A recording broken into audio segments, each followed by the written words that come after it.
This is Alan here, and welcome to the mini course on how to study the 4 R's of successful studying.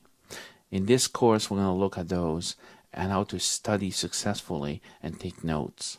These are proven study tips that will help you become more successful in retaining the information you need to pass any licensing or any kind of other exam. I've taught these techniques to hundreds of students, and their feedback has always been extremely positive. I'm sure you'll find these helpful as well. By the way, put your pen and your notepad away. You don't need it for this course. I want you to listen and watch. I'll be making this material available for download as well. But for now, you just need to watch and listen to the video. So let's get started. How to study. So you have to write for a test. Maybe your job depends on it. Maybe it's a licensing exam where if you don't get your license, you can't have your job. Well, the pressure is on. When was the last time you had to study and write a test? Maybe it was years, maybe decades, maybe only a few months. But one thing I found that many of my students had in common is that they never were taught how to study. Almost no one was taught how to take notes or prepare for a test. It was assumed that we just listen to a teacher or read a book and then know what we needed to pass the test. Many of us went through college trying to memorize hundreds, no, thousands of pages and multitudes of dates, formulas, concepts just to pass the test. And that was only one test. Once the test was passed, we quickly forget everything we worked so hard to learn. Doesn't make sense to me. So what you'll learn here applies mostly to learning from a textbook. However, most of the tips will apply to taking notes from a lecture, a seminar, a webinar, or an online video. I want to focus on the textbook first because many of you are plowing through big binders for all kinds of courses you have to take in your job, and I want to help you with that first. That being said, the full course that we make, any of the courses we make available on our websites, do not require the purchase of any additional material. The course material is self-contained in the video lessons themselves. Okay, our focus today is on learning, not memorizing information. To be more specific, our focus is on how we can take notes useful for preparing for an exam. So for now, let's look at the 4 R's of studying. What are they? Well, it's reading, review, write, and the final R is rest, a key component of successful learning. So let's start with reading. What is reading? What do we need to read? How much of all the material we need to read? How do we read? Most people start at page 1 and go on until they hit the back cover. That is a dreadful way to try to learn anything. Here's a better way. Start by reading the table of content. That'll help you understand the structure and look for logical and natural divisions in the text. Try to figure out where the author or the publisher is going with the text. Then read the glossary of terms in the index. The goal here is to get familiar with a new term specific to this industry or topic. Do not try to memorize anything. Just let the words become familiar. And do not use a highlighter. No highlighter yet. Divide and conquer. Now decide based on the section of the book, maybe based on a natural break, a chapter, a section of the book itself, a part of the book, whatever the structure, logical structure that was made in the material, try to find a logical division there and decide on that section. Then read through that section just enough to get an understanding of the material. Okay? Read the first and last sentences of each paragraph. Remember when you took your grammar school, the first sentence introduces the content, the last sentence summarizes it. So if you read the first and last sentence of most material, of pretty well everything I've ever read worked that way too, you'll get the gist of it. You'll get most of what you need. So don't take notes yet or anything or highlight anything. Nothing yet. Just focus on understanding the material.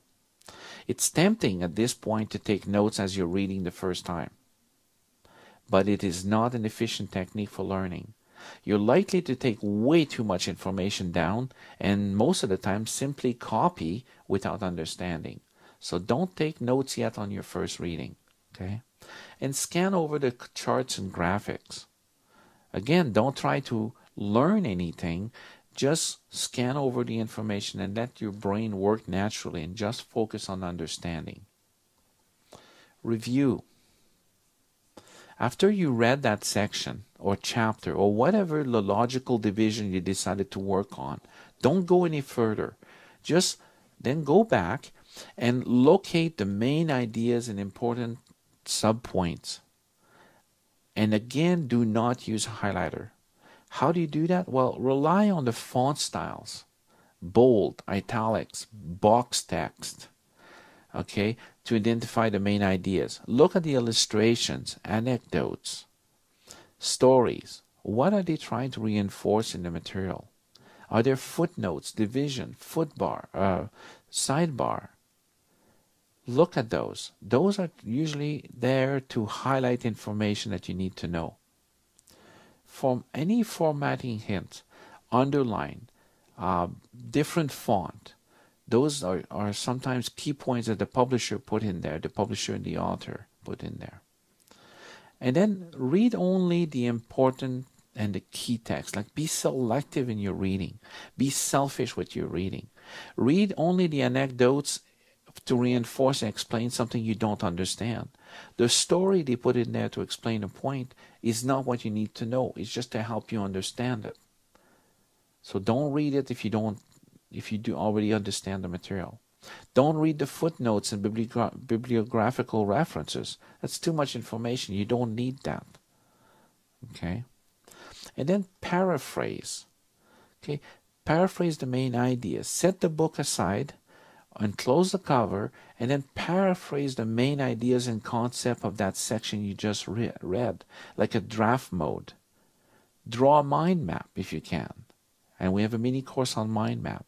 Then put that textbook information in your own words. So it forces you to become actively involved with the material. So that's part of your review. So you're drafting out some notes. Okay?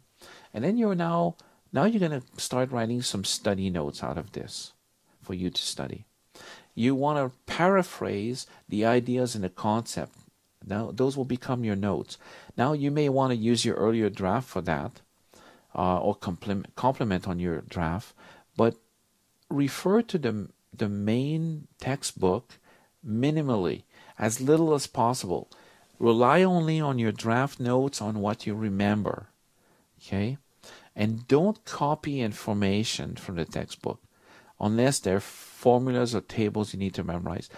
Write only enough information, minimal details that you need for understanding. Mind map and concept map. Those are the most powerful system of writing and organizing notes. So start learning how to use those for writing your outline and your study notes. Then the third R is review. The reviewing is really a comparing of your notes with the original text. At this point, you'll have the original text there, and you're going to compare your notes with that text. You're going to ask yourself questions to see if you truly understand.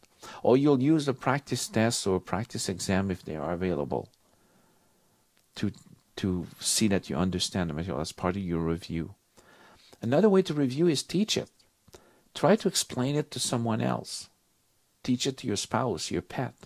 If you can explain to someone else, then you do know it. And the final R is rest and relaxation. Proper rest and relaxation are key to learning. Your body needs sleep. Your brain needs rest. Trying to learn without enough sleep may have worked for you in high school and college, but I almost guarantee you that as an adult it will not work. And you would have probably got way better marks if you had had proper tests and relaxation then. A minimum of 8 hours of sleep is recommended. Midday snooze of 25 minutes are known to give you the most energy and refresh your mind for learning. In the mid-afternoon, you can do that. You know, the Hispanics with the midday siesta, they got something there.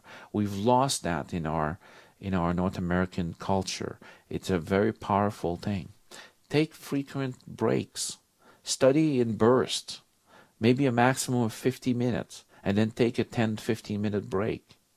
Another successful method is to study for an hour or 50 minutes, then get up and do something physical. Walk downstairs, walk outside, cut the lawn a little bit if it's going to be short, 10-15 minutes.